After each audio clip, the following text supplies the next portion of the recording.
Assalamualaikum warahmatullahi wabarakatuh. Alhamdulillahirrabbilalamin. Assalatu wassalamu ala asyrafil anbiya wal mursalin Sayyidina Muhammadin wa ala alihi washabihi ajmain. Amin amma ba'du. Ganjar Pranowo memiliki komitmen yang tinggi terhadap pemberantasan korupsi di Indonesia. Ganjar mendorong pemberian efek jera kepada para pelaku korupsi di Indonesia melalui pemiskinan dan memasukkan mereka ke penjara Nusa Kambangan. Demi mendukung hal tersebut, Ganjar mendorong DPR RI untuk segera mengesahkan RUU perampasan aset pelaku korupsi supaya segera jadi UU. Selain itu, Ganjar juga akan melakukan penguatan KPK melalui revisi PP yang berlaku supaya lembaga anti rasuah tersebut semakin kuat dalam memberantas korupsi. Menteri Pertahanan kok ngurusin nanam singkong? Food estate, waduh ini ugal-ugalan.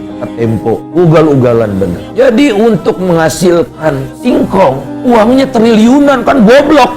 Singkong, dan singkong itu bisa ditanam oleh rakyat dimanapun, tidak membutuhkan tanah yang subur. Kemudian dibangga-banggakan untuk menghasilkan mie instan.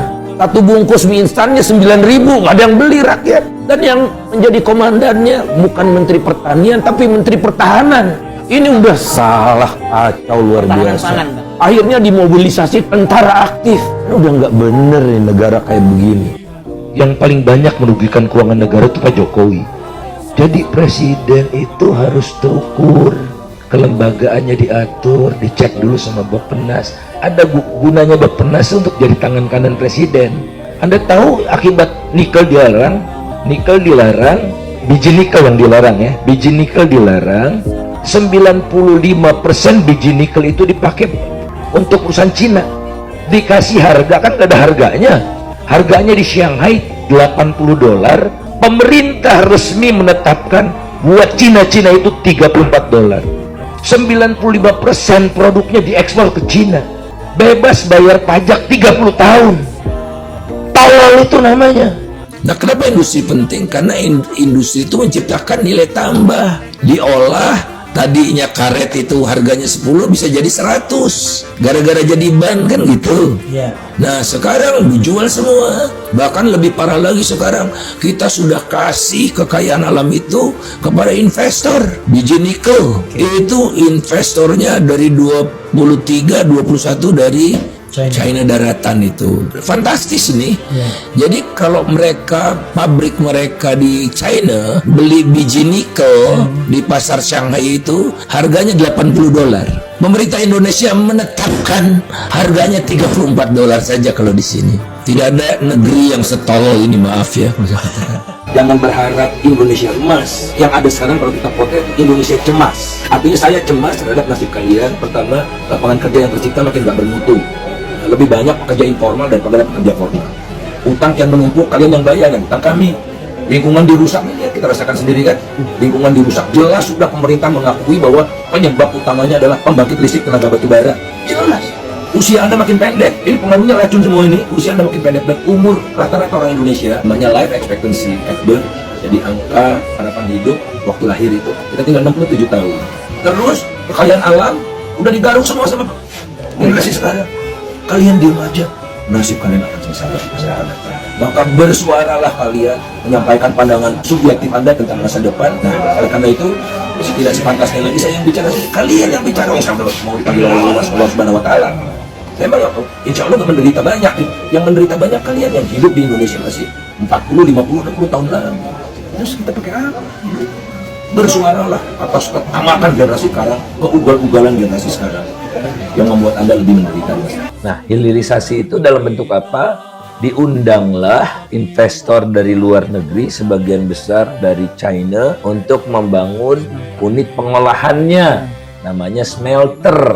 Jadi dari biji nikel masuk smelter, hasilnya adalah paling besar ferronikel. Ini hulu, ini hilir ya.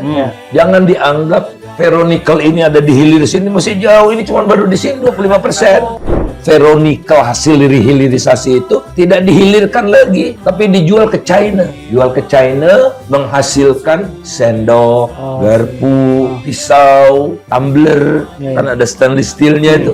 Dijual ke Indonesia. Pengusaha dapat laba. Nah, karena semua pengusahanya dari China, maka labanya 100% ke China. Teknologinya 100% dari China. patent fee-nya lari ke Cina 100%. Tidak ada pengusaha yang pakai duit sendiri kan?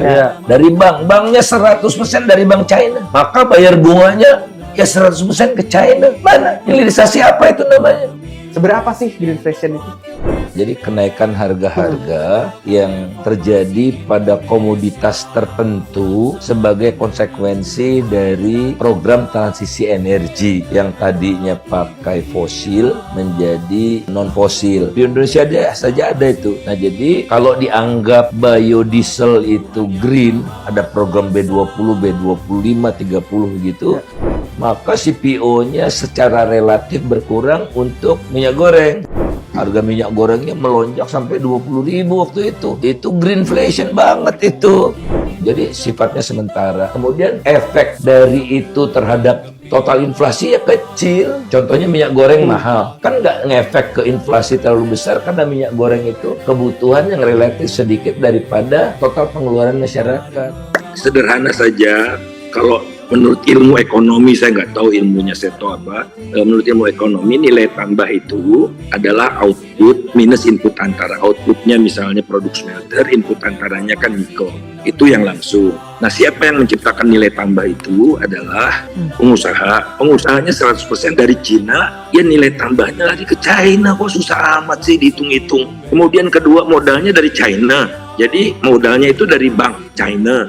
Bayar bunganya ke bank China kan, bukan ke bank Mandiri, bukan ke bank BRI kan. 100% diambil oleh China. Kemudian, nah ini debat saya dengan Seto kan, nilai tambah, laba, dan bunga itu kan dikenakan pajak. Nah saya katakan yang besar-besar itu dapat tax holiday sampai 20 tahun, juga tidak kontribusi. Ini saya sudah sampaikan juga ke Saudara Seto, ke Pak Luhut, sekalipun sudah saya sampaikan pada November 2021, dan dikoreksi, seakan-akan dikoreksi ya, keluar PP nomor 26 yang berlaku mulai 15 September 2022, jadi belum setahun itu dikenakan 2% itu, dan 5%, bukan 22%.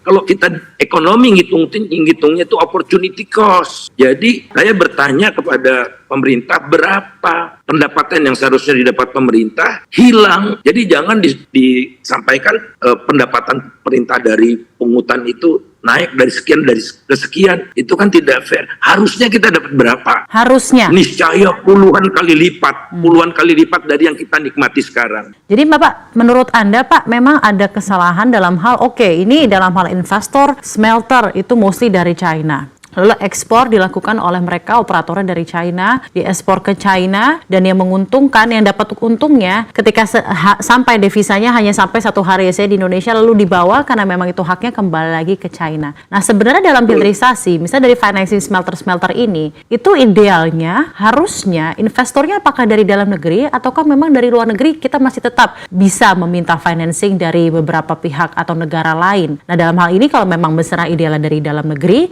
apakah sebenarnya sistem perbankan atau financing domestik kita cukup Pak untuk membiayai smelter kebijakan hilirisasi ini? Kan kita juga sudah punya sebelum ini kok kita mengekspor juga gitu ya. Nah jadi saya tidak membedakan asing dan bukan, tapi treatment yang diberikan pada pengusaha dari Republik Rakyat China ini tidak ada urusannya pri dan non pri ya, tidak ada. Ini China sebagai satu entitas ini. Pertanyaan saya, mengapa dipilih hilirisasi? Jadi yang terjadi hilirisasi nikel di Indonesia untuk mendukung industrialisasi di China. Itu kan menurut saya kebodohan luar biasa ya. Data menunjukkan dan tidak dibantah bahwa hampir semua produk antara yang dihasilkan oleh smelter itu diekspor ke China. Tapi kalau kita mau dari Inggris, dari Saudi Arabia, dari mana, kita welcome terhadap investor asing. Tapi kok perlakuannya itu luar biasa. Kita obral harga biji nikelnya murah ke mereka. Ini apa-apaan, mereka yang ngatur semua. Setelah saya ngomong baru diperbaiki sedikit-sedikit, memang sudah terjadi. Menurut pandangan apa penyebabnya Pak? Ataukah Anda juga masih bertanya-tanya mengenai hal ini? Treatment yang berbeda ini? Kita ada di negeri yang korupsinya luar biasa. Konflik kepentingan luar biasa. Pak Luhut ada di mana-mana. Dan dia tidak mendeklar konflik of interest itu sehingga dia harusnya tidak terlibat dalam pengambilan keputusan ini. Anda bisa lihat penyelundupan nikel. Penyelundupan nikel udah saya sampaikan Pak Luhut 21 November 2021. Tapi dianggap biasa. Saudara Seto juga mengatakan, ini transisi.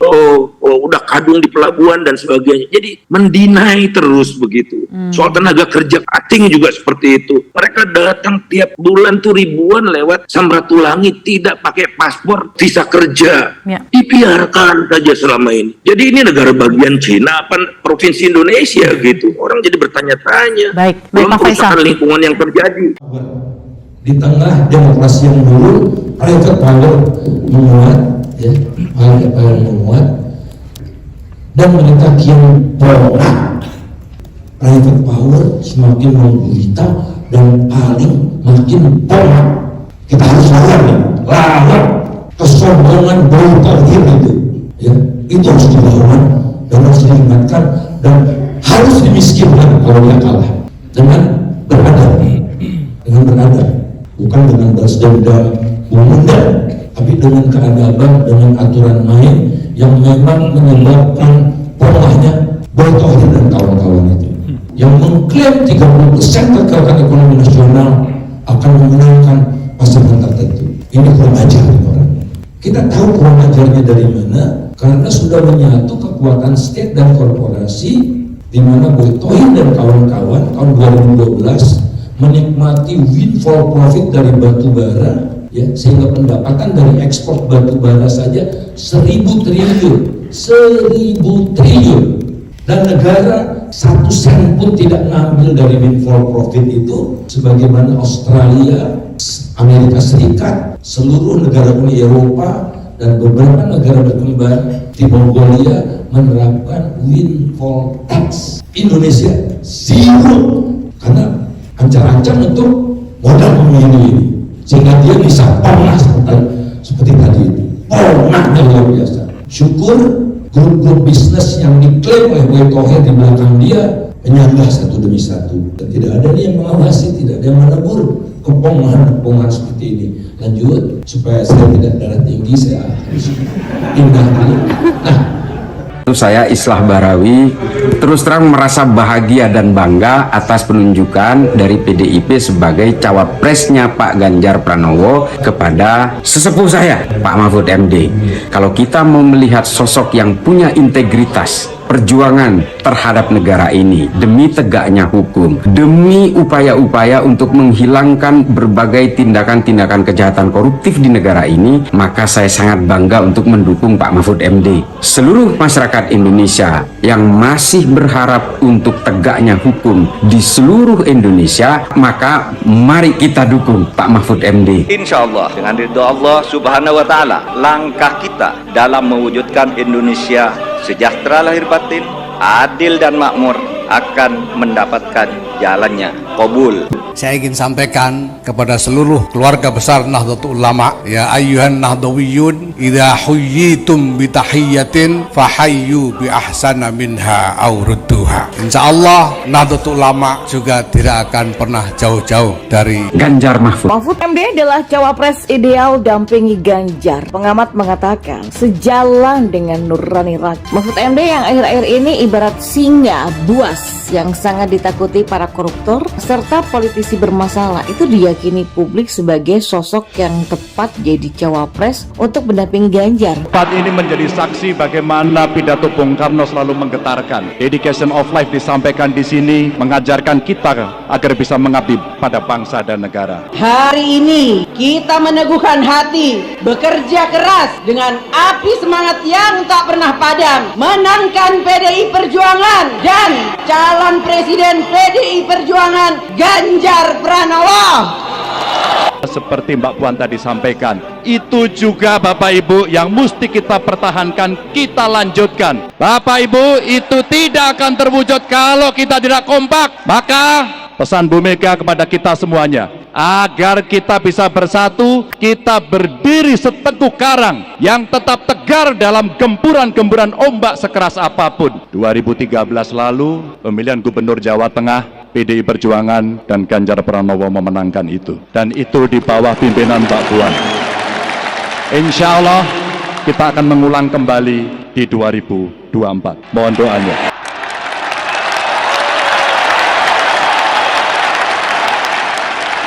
Semoga Allah senantiasa menuntun kita di jalan yang diridhoinya. Wassalamualaikum warahmatullahi wabarakatuh. kasih.